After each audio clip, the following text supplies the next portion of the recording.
Steve, who is calling in from Canada. Steve, you are live on Truth Wanted. What's going on? Drew, Dan, how's she going, eh? Hey, what's going on? How's she going, eh?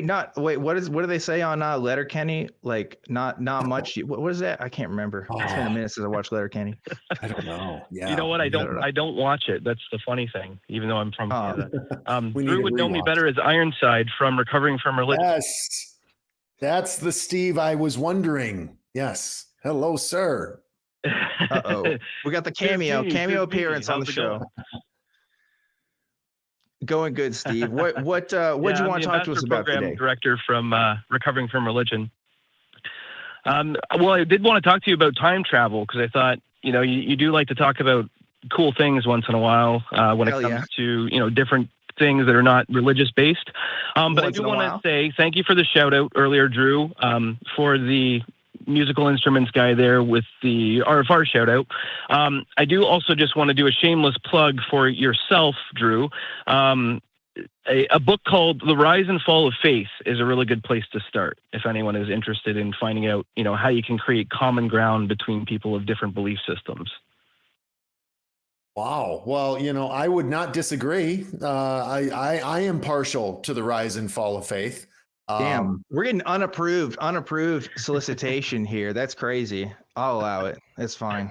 I mean, if someone on the show is the one that wrote it, does that make it more acceptable? No, I'm just kidding. I don't care. But no, thank you for all the work you do with Recovering from Religion, Steve. Seriously, and it's always good to see you at conferences and whatnot.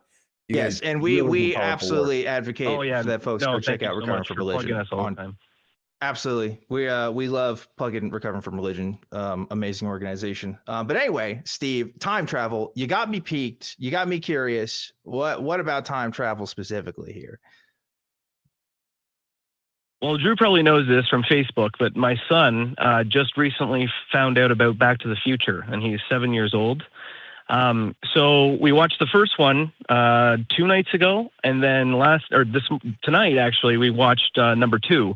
And I wish I could go back in time and experience the movies again for the very first time, because seeing the way that he, got really upset when Biff is in control, and then how he just, cheered and said, "Let's go," in his Gen Alpha voice, or, when the things rectified themselves.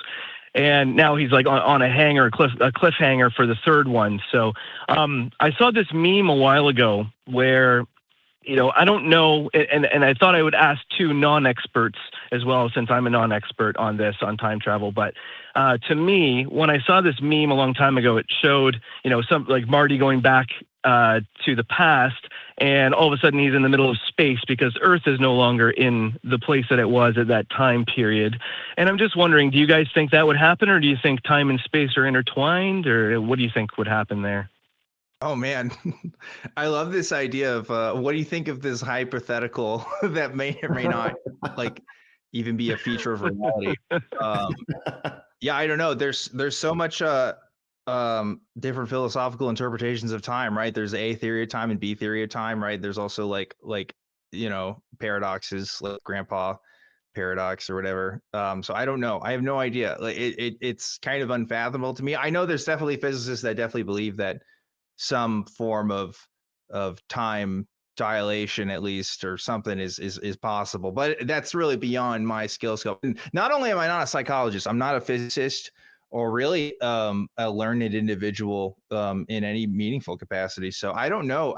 That sounds like a lame answer, but really it's like, what do I do with this here? I think maybe there's some room for okay, we could go to the future through what's that movie that came out a few years ago where they get stuck in the time thing, go into a planet. I don't know, something like that. But I don't know about going to the past.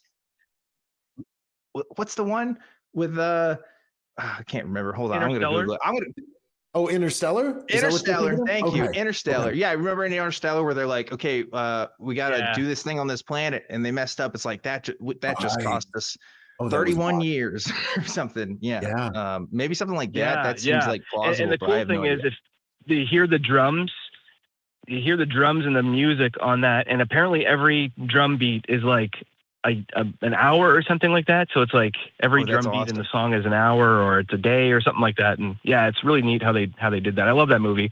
I didn't really expect an answer from you guys. I just kind of wanted to call and hang out for a little bit. And we got to hear Drew's take. Drew, what's your take? Plug RFR because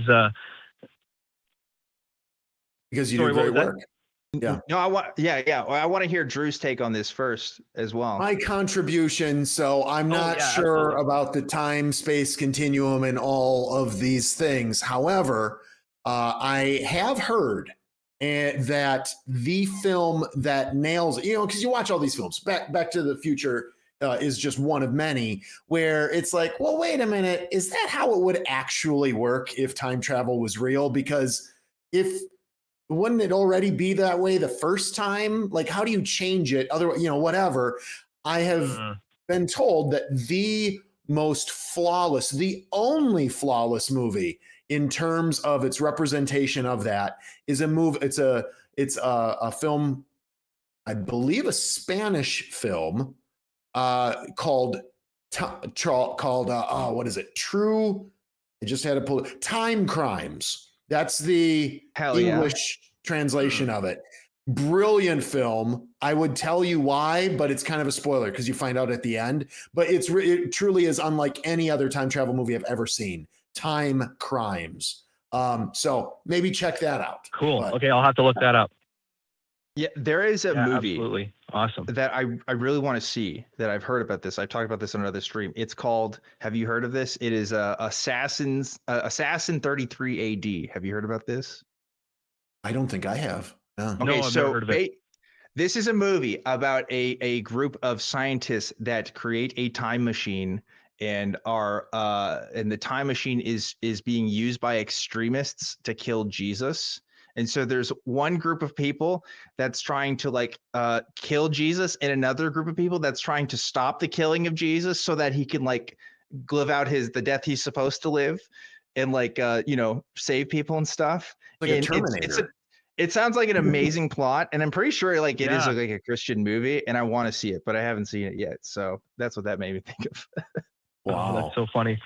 That's awesome. There's actually a Mad TV snippet or a short where they have the Terminator going back to save Jesus, and Jesus is like, "No, this is supposed to happen." What it sounds like. That's what this is. Yeah. He shoots Judas. He's like, "No," and he brings Judas back to life. Oh, it's so funny. It's really good. Wow. Jesus, popular character in time travel science fiction, I suppose. Makes sense. I just got to say, when I was a teenager, my favorite time travel movie was Time Cop with Van Damme. Anybody else? Yeah. Time Cop with Van Damme? Anybody? I've seen that. Amazing. Oh, yeah. Well, thank you for your questions about time travel. For sure. Yeah, thank you for your questions on time travel. I hope us experts on the subject gave you a lot to think about. Thanks for coming on, Steve. Ponderings and lectures. Was there anything else you wanted to add, Steve, before we let you go? Yeah, thanks so much. I will just add that, musical instruments and any of the previous callers that, if you need a shoulder to lean on, if you need an ear to listen or a hand to hold, give RFR a call. 188 I doubt it. And you can go to www.recoveringfromreligion.org, and me and my team are there to help you.